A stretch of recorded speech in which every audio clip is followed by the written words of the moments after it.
Hey everyone, welcome back to the channel. Today, I want to dive into something that's been buzzing in my mind after reading about this incredible development in Indonesia, the opening of an AI experience center in Papua by Indosat.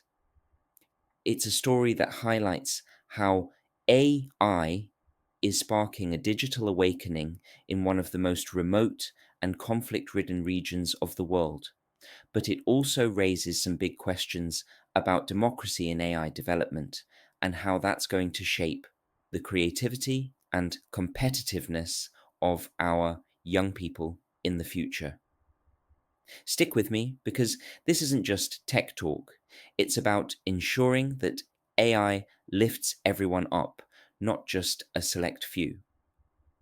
Let's start with the basics. Papua in Indonesia has long been plagued by disparities, technological, economic, and even political. Internet access was a luxury not too long ago, available only in pricey cafes for kids whose parents had stable jobs. Fast forward to today, and thanks to the pandemic pushing everything online, internet penetration has jumped to over 63%. Young Papuans are now using tools like ChatGPT for homework, expressing themselves on social media, and embracing AI in ways that were unimaginable a decade ago. Indosat's AI center in Jayapura is like a beacon. It's got training rooms, digital platforms, and spaces for collaboration. The Vice Minister called it a symbol of Indonesia's digital awakening, where every citizen, including those in Papua, gets equal access, opportunity, and competitiveness. That's powerful stuff. But here's the catch: experts are warning that without democracy baked into AI's development, projects like this could just be shiny distractions from deeper issues like conflict, marginalization, and inequality.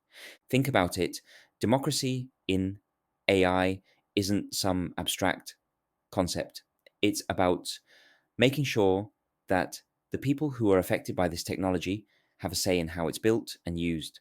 In Papua, there's a history of human rights abuses, internet blackouts during protests, and tensions between indigenous and non indigenous groups. If AI development is controlled by big corporations or governments without input from local communities, it could exacerbate these problems. For instance, the article mentions tech washing, using high tech projects to mask ongoing marginalization. Imagine AI tools that promise better education and healthcare, but end up prioritizing non Indigenous workers because of skill gaps, leaving Indigenous youth behind. That's not empowerment, that's widening the divide. Democracy means inclusive decision making involving diverse voices from the start, from Papuan youth to global experts, to ensure AI addresses real needs like personalized learning for remote students or accurate diagnoses in underserved health clinics. And this ties directly into the future of our young people. The youth in Papua are already quick to adopt tech. They're creative, adaptable, and hungry for change. Desi Sentuf, a youth community founder, talks about how kids are using AI daily, and it's not unusual to see them leveraging it for everything from schoolwork to sharing cultural stories online. But in a world where AI is democratized properly, this creativity explodes. Young people won't just consume tech, they'll create with it.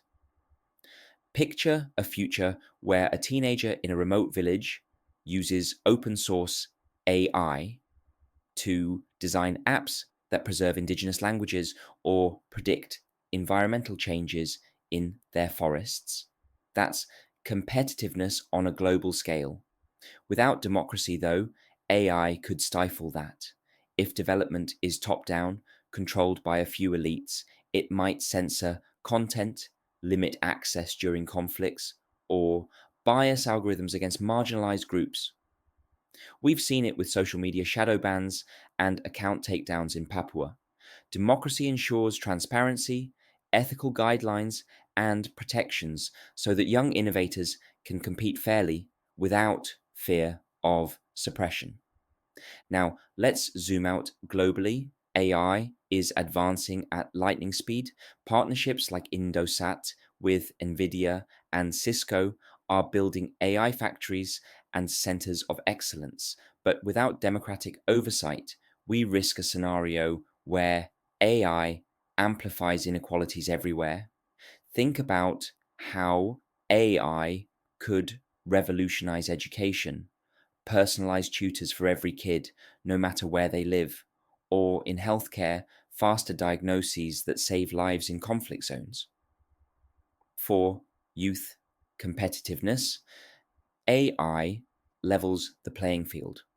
A young person in Papua could collaborate with peers in Silicon Valley on virtual projects, honing skills that make them globally employable.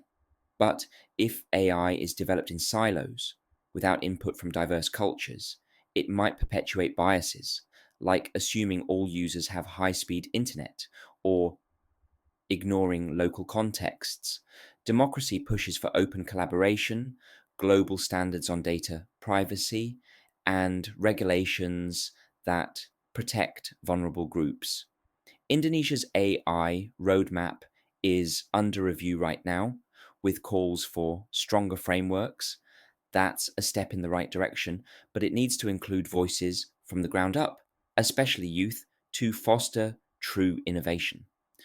One of the most exciting parts is how AI can boost creativity. Young Papuans are using social media to express opinions and share their heritage, turning digital tools into platforms for cultural revival. In the future, AI could supercharge that, generating art inspired by tribal patterns, composing music, blending traditional sounds with modern beats, or even simulating historical events for immersive learning. But creativity thrives in freedom. If AI development isn't democratic, we might see censorship creep in, like during Papua's internet shutdowns amid protests.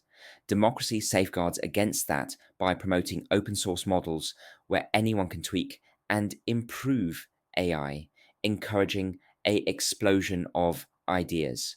For competitiveness, this means young people aren't just job seekers, they're job creators. They could build AI driven startups solving local problems like sustainable farming in mountainous regions or conflict resolution apps. The article notes conflicts stemming from economic issues and skill gaps.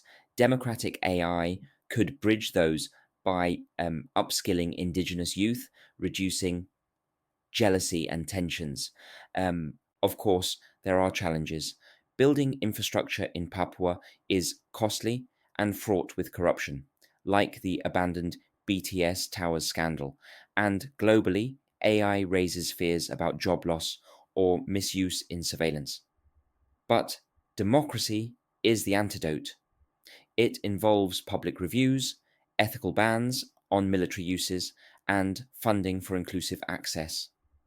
In Papua, the government is pushing for more budget to expand connections and AI, but it must be transparent to avoid exacerbating divides. For youth, this means opportunities to learn without barriers. Imagine free AI training programs that turn curiosity into careers. Creativity isn't just about art, it's problem solving. Competitive young minds will use AI to tackle climate change, poverty, or even democratic reforms, like safe platforms for voicing opinions without fear of censorship. Wrapping this up, the story from Papua shows AI's dual edge, immense potential for empowerment, but risks if not handled democratically. We need to champion inclusive development so that young people everywhere can harness AI for creativity and competitiveness. It's not about fearing the future, it's about shaping it equitably. If we get this right, regions like Papua could become hubs of innovation, inspiring the world. What do you think? How can we ensure democracy in AI? Drop your thoughts in the comments, like if this sparks something for you, and subscribe for more deep dives into tech and society. Thanks for watching. See you next time.